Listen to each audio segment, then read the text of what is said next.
Hi, I'm Dan Smith, and I'm going to teach you how to play More Than a Feeling by Boston. This is a great classic rock song that is what I like to call a good package, meaning that you can play it with just you and one guitar, and it sounds just like the song pretty much right away. And it also requires you to kind of become a better guitar player if you've never done a song like this before. It's got a lot of twists and turns to it. But let's go through the whole thing maybe once or twice, and then I want to show you two different ways that you can end this song. So it starts like this.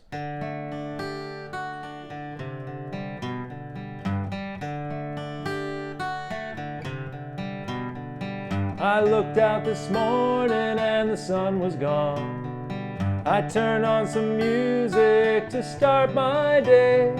I lost myself in a familiar song. I closed my eyes and I slipped away.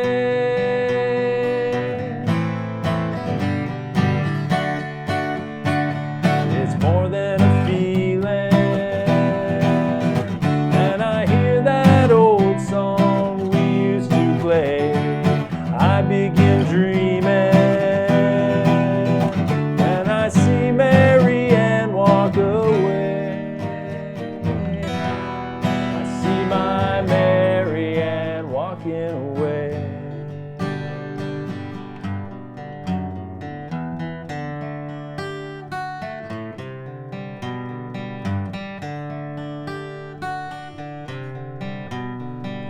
So many people have come and gone. Their faces fade as the years go by.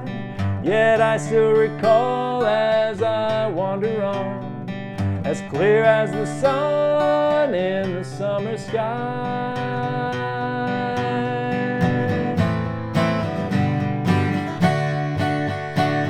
It's more than a feeling when I hear that old song we used to play. I begin dreaming when I see Mary Ann walk away. My Mary Ann walking away.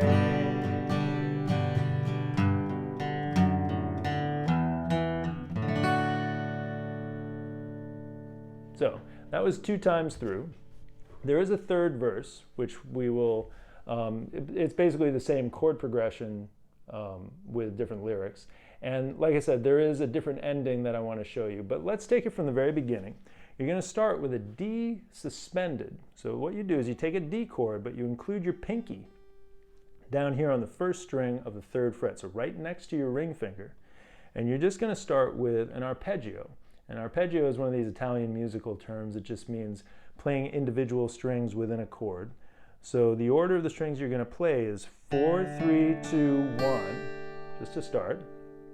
Then you take your pinky off, and you play the first string again. 1, 2, 3. First string, second string, third string. So 4, 3, 2, 1, 1, 1, 2, 3, like that. But then you're going to keep your ring finger right where you have it, and take your first and second fingers off and put your middle finger on the 5th string of the 3rd fret. And you're going to play the 5th, 4th, and 3rd string. So 5, 4, 3. Then take your second finger off and put your index finger on the 5th string of the 2nd fret and play 5, 4, 3 again. But then reach up to the 6th string on the 3rd fret with your middle finger and play the 6th string, then play the 3rd string open. And then that's the end of that little cycle of arpeggios, because the next thing you're going to play is what you started with.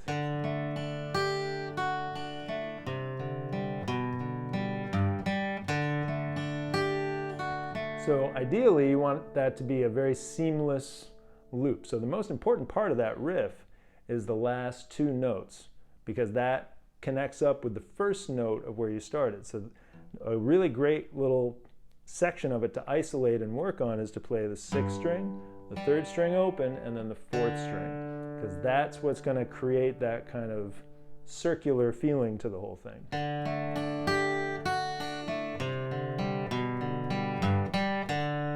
That one little section right there. Boom, boom, boom, boom, boom, boom. Just do that a few few dozen times, because what you want is to create muscle memory with your right hand and your left hand so that you can do it without even thinking about it.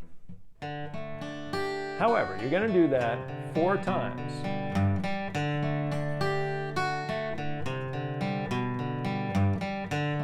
This is 3. And actually, you can do that as many times as you like. But once you start singing, you do it 4 times. Now, on the 4th time you do it, it's going to change a little bit at the end. You're going to do your regular D suspended. And then you reach up to, we'll call this a C suspended second. Even though it really isn't. It's a little different than a C suspended second. But then you're going to stay there. Instead of just doing 5, 4, 3, you're going to repeat that 5, 4, 3 sequence on the strings, right? You're going to play 5, 4, 3, 5, 4, 3, 5, 3. So you do it 3 times, but the 3rd time you skip the 4th string. So again, that's 5th, 4th, 3rd, 5th, 4th, 3rd, 5th, 3rd. Then you're going to do the same thing with your index finger on the 5th string of the 2nd fret. Same sequence on your right hand. 5, 4, 3, 5, 4, 3, 5, 3. Then this is all to lead you into the bridge that's going to take you into the chorus. Now the bridge is A minor, 2 down strums, G for 2 down strums, and then D for 4 down strums. 1, 2, 3, 4. So to put that all together, it sounds like this.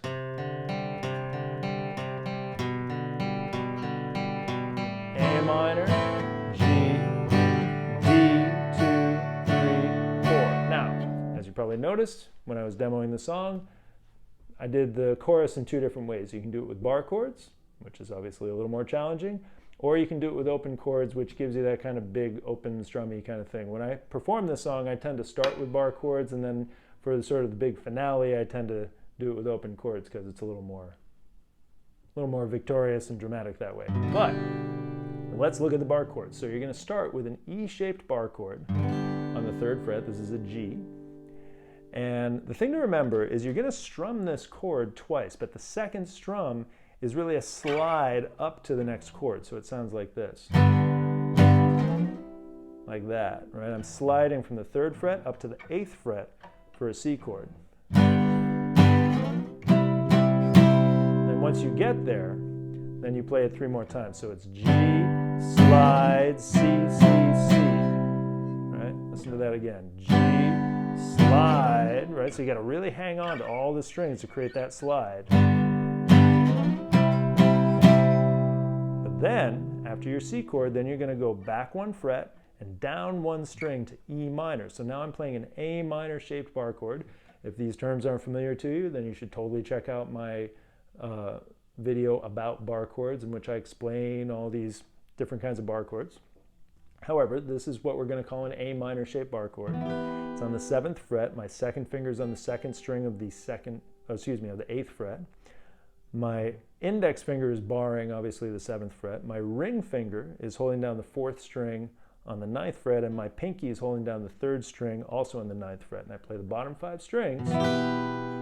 But here's the thing. I'm going to strum down, down, down, up, down, down, up, down. Right? Let's slow that down. It's going to be down, down, up, down, down, up, down. And then I'm going to go down to D, which is an A-shaped bar chord on the 5th fret. So I'm barring the 5th fret with my index finger. I'm also barring the 4th, 3rd, and 2nd strings with my ring finger. I'm just going to do 2 down strums. Like that. So that little sequence of chords is E, D,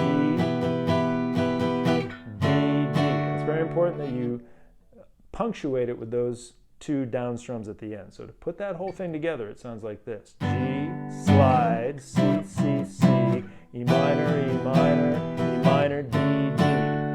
G, slide, C, C, C, E minor, E minor, E minor, D, D. Now the question is, how many times do you do that for? I actually don't know. I have to sing it to kind of hear when it changes. So let's try it. So it's more than a feeling when I hear that old song we used to play. That's 2.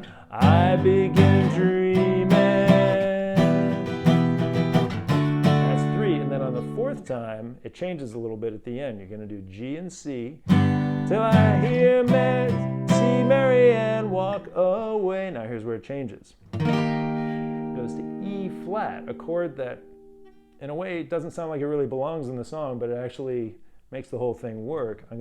This is an A-shaped bar chord on the 6th fret. I'm barring the 6th fret with my index finger, and again my ring finger's holding down the 4th, 3rd, and 2nd strings. On the 8th fret, and I play the bottom 5 strings, and I hold on to that chord for 4 beats. 1, 2, 3, 4, and then I go to E minor for 4 beats, and if you want to be extra dramatic, you can do what I did, which is play it backwards, way back by your bridge. So 1, 2, 3, 4, and then A for 4 beats. 1, 2, 3, 4, and I'm just doing up and down strums for that. And then I'm going to play G for 4 beats. 1, 2, 3, 4, and then there's this little walk down, which takes me back to the very beginning of the chord progression. But let's look at that walk down. So I'm here on G. I'm going to play 6, 5, 4. And then I'm going to take my 1st and 2nd fingers off, put my 1st finger on the 6th string of the 2nd fret, play 6, 5, 4 again. Then I'm going to hold down an E minor, but I'm only going to play 2 strings. I'm going to play the 6th string, and then the 4th string on the 2nd fret. And then the next thing I do is I stay on the D string and I play it open again to start the whole thing over. That is also, like the part I was talking about from the verse, a linchpin for the song. So just isolate that and go through it a few dozen times.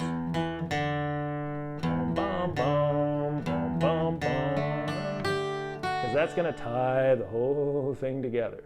Okay, so now, the ending basically happens, there's 2 different endings. You saw me do one, which is doing that walk down, and then just ending it on a D chord. But if you want to be extra dramatic, which I'm assuming you do, because everybody wants to be dramatic, you can go to your open chord strumming version of the chorus, and you just stay there.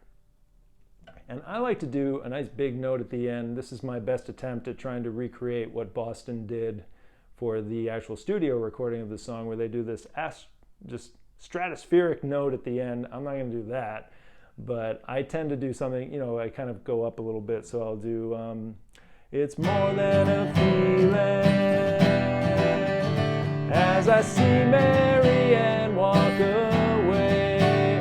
Hey, hey, hey, hey.